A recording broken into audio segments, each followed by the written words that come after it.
So today we're back at Gorman. So dahil nga last time nakalimutan ko yung susi nitong KLX natin, hindi tayo nakapag-trail. So once a month naman or twice a month pumupunta ako dito sa Gorman. Last time yung naiwan ko yung susi, bali sumama yung mga kasama ko sa trabaho. Gusto nila ma-experience yung trail dito sa Gorman gamit yung 4x4 nila. So i-guide ko sana sila, kaso nga lang ayun, nakalimutan ko yung susi. Actually hindi ko nakalimutan yung susi, nawala yung susi. Until now hindi ko nahanap yung susi. So ang gamit natin na susi ngayon yung extra na susi. So yun, sana walang maging problema. Hi guys, we're back at Gorman, Hungry Valley. So for those who are wondering if you need to get a parking reservation, you do actually need to have a parking reservation. Reservations and parking should be done online. So yeah, we did that, and today we are here at Gorman. Hello. Did you have a reservation? Yeah. I checked you in already through your plate. Okay. No problem. Thank you. Thank you. Alright guys, we're back at Gorman. This time we didn't lost the keys. We have the keys with us. Yeah, so let me just unload the bike so we can get going now.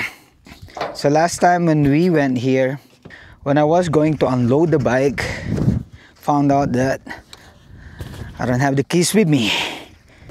So ended up not going in any dirt bike trails. So today I made sure that I have the keys with me. Whew.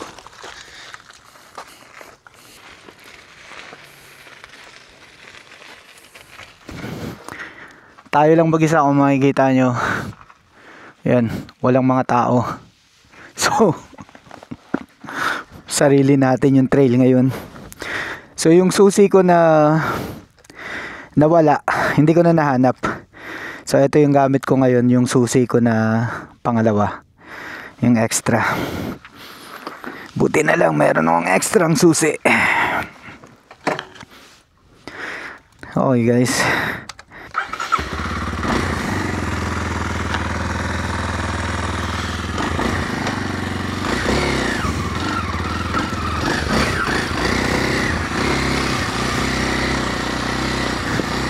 Woo!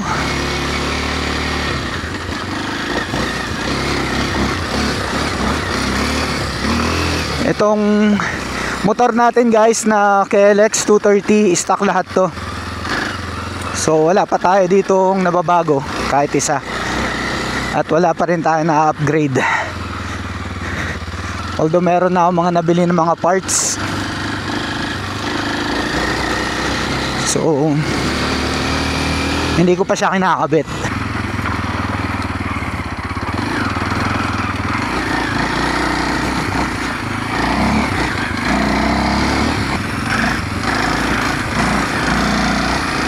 Ayan guys, loose.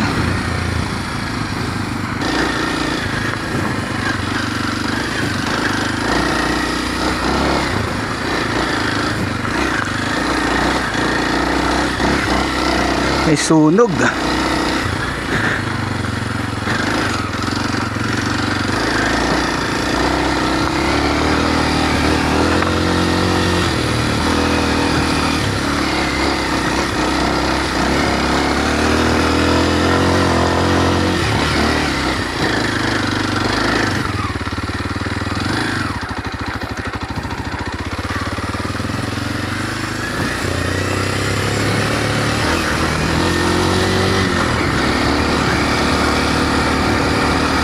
Puntahan natin yung ano guys, ibang trail. Yung ipinagparkingan kasi natin medyo malayo eh. Gusto ko kasing makita yung ano eh, yung pinagtetrailan ng mga uphilan, yung uphill ng mga 4x4. Kaya doon tayo nagpark. So ito ang tinitira natin, back road ngayon. Ito yung papunta dun sa trail. mismo. Maraming trail dito kasi guys eh. Connected yung mga trail dito. So merong pang 4x4, merong pang quad,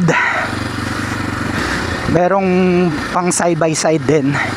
Halos makabisa ako na tong trail na to kasi once a month or twice a month nandito ako guys. Yes you?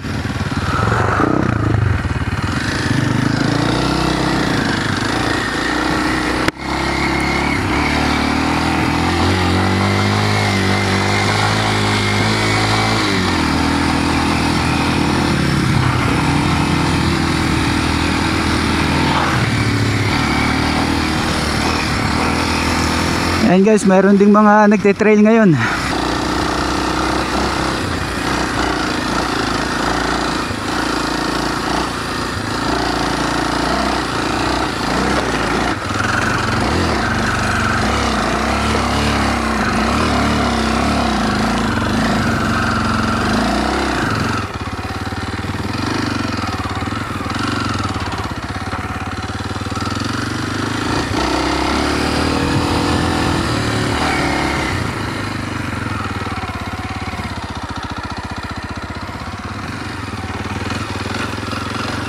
Loose sand.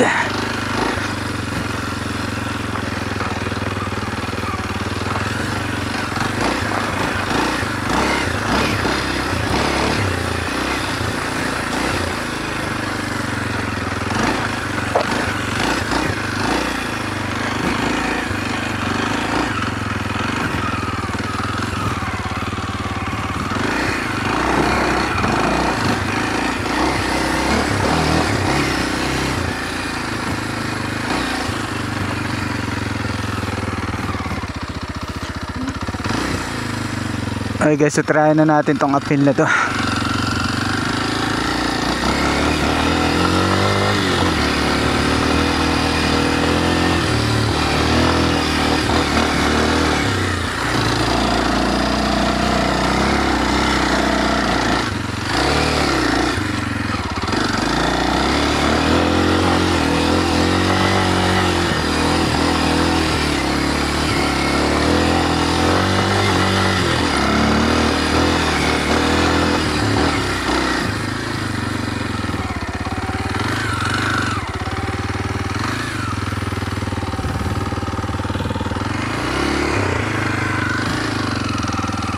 Downhill oh.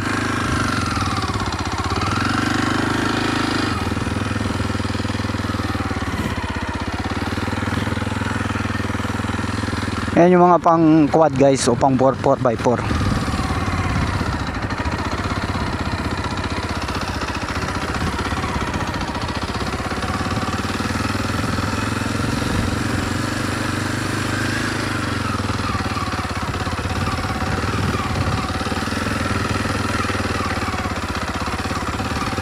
Tayo sa single track.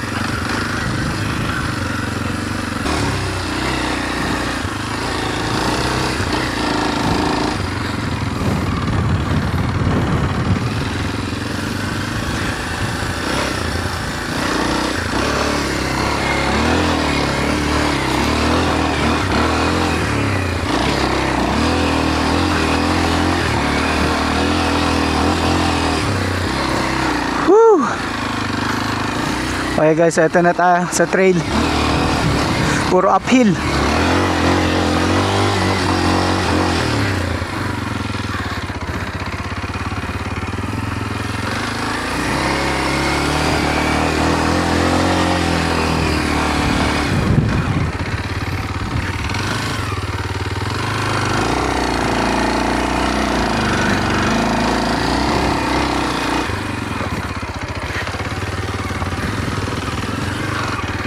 Uy, biglang downhill.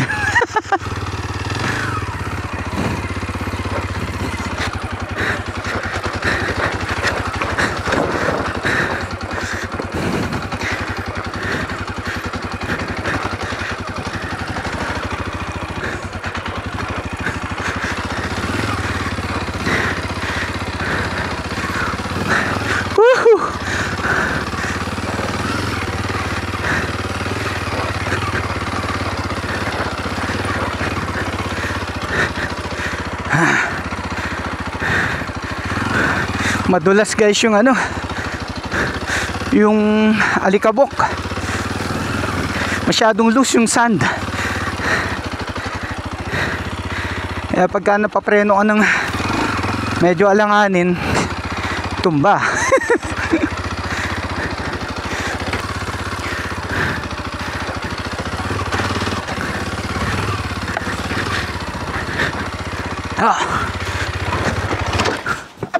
Whoop.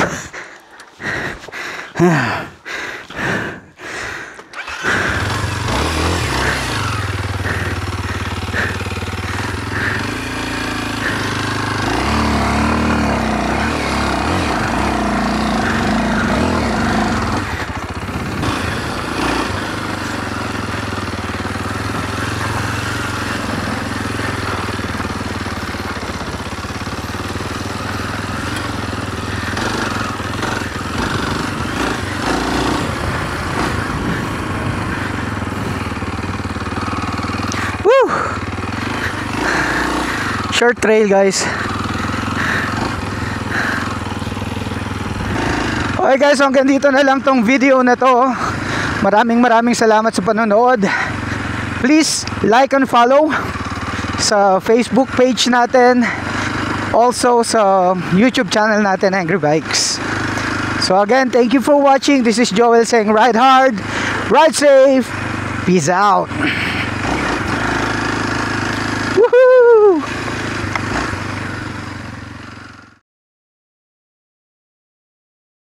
Ito, yung kinalabasan ng semplang natin. Nabengkong siya guys. Sumadsad tayo dun sa ano, medyo madulas kasi yung trail. Tapos downhill siya, sumadsad ako. Ayan siya guys.